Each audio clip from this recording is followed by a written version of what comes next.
जय श्रीमन नारायण, हर हर महादेव। किसी भी धर्म में आप देख लीजिए, आपको शरीर त्याग की विधि, मरने का तरीका कोई नहीं बताएगा। केवल सनातन हिंदू धर्म शास्त्र ही एक ऐसी विधा है जो व्यक्ति को जीना और मरना दोनों तरीके सिखाती है। किस प्रकार जिया जाता है और किस प्रकार मरा जाता है, यह विधि केवल सनातन हिंदू धर्म शास्त्रों में ही मिलती है। शरीर त्याग की विधि, मरने का तरीका बताते हुए हमारे आचार्य जन कहते हैं कि मरने से पहले जीव को कृतकृत्य हो जाना चाहिए।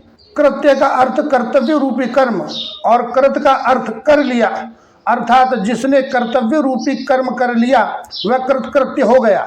नियम यही कहता है, मरने से पहले मनुष्य को कृतकृत्य हो जाना चाहिए। जो कर्म हमें करना चाहिए था, उस कर्म को यदि हम ठीक ठीक कर लेते हैं तो हम कृतकृत्य कहलाते हैं।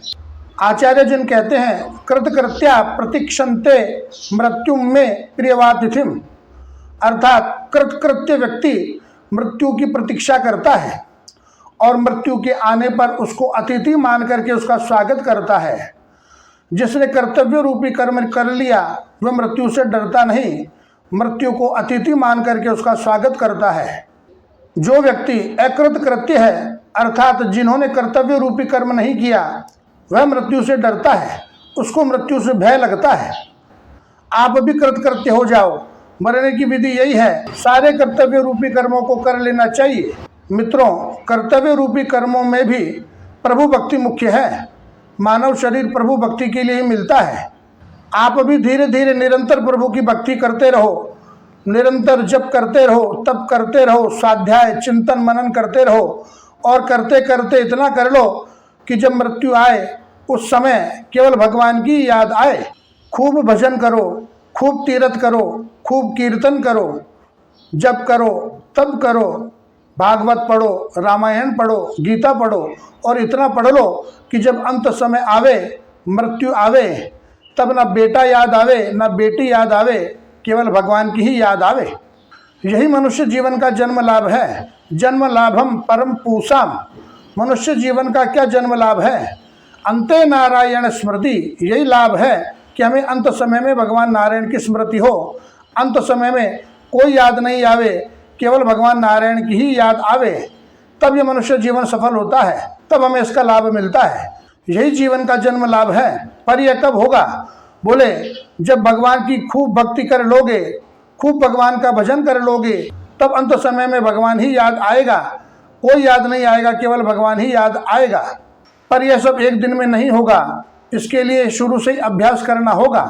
अभ्यास करते रहोगे, सत्संग करते रहोगे, जप तप स्वाध्याय भगवान की भक्ति करते रहोगे, तभी अंत समय में भगवान नारायण याद आएगा। और जो अंत समय में भगवान को याद कर लेता है वह इस भव सागर से मुक्त हो जाता है। इस लोक को और परलोक को दोनों को जीत लेता है। जय श्रीमन नारायण, हर हर महादेव। आपको जानकर के आश्चर्य होगा, जितना वेद व्यास जी ने लिख दिया उतना दुनिया में कोई सोच भी नहीं सकता है। वेद व्यास जी अपने अंतिम ग्रंथ के अंतिम श्लोक में कहते हैं, ये न नेहास्ति न तत्क्वचित, अर्थात दुनिया में कहीं ज्ञान विज्ञान है वह सब मेरे ग्रंथ में है और जो मेरे ग्रंथ में नहीं है वो कहीं नहीं है। ये बात वेद व्यास जी महाराज ने दावे के साथ कही। वेद व्यास जी ने दावे के साथ कहा कि संसार में जो ज्ञान विज्ञान है, जो कुछ भी है, वह सब मेरे ग्रंथ में है और जो मेरे ग्रंथ में नहीं है वह कहीं नहीं है।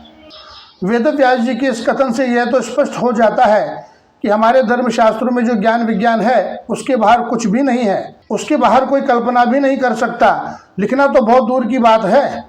इसलिए मित्रों, हमें हमारी संस्कृति की रक्षा करनी पड़ेगी। हमें हमारी प्राचीन संस्कृति को और अपने सिद्धांतों को सुरक्षित रखना होगा। धर्मशास्त्रों को संरक्षण देना होगा। हमारी संस्कृति जीवित रहेगी तभी हमारा अस्तित्व होगा, अन्यथा सब समाप्त हो जाएगा।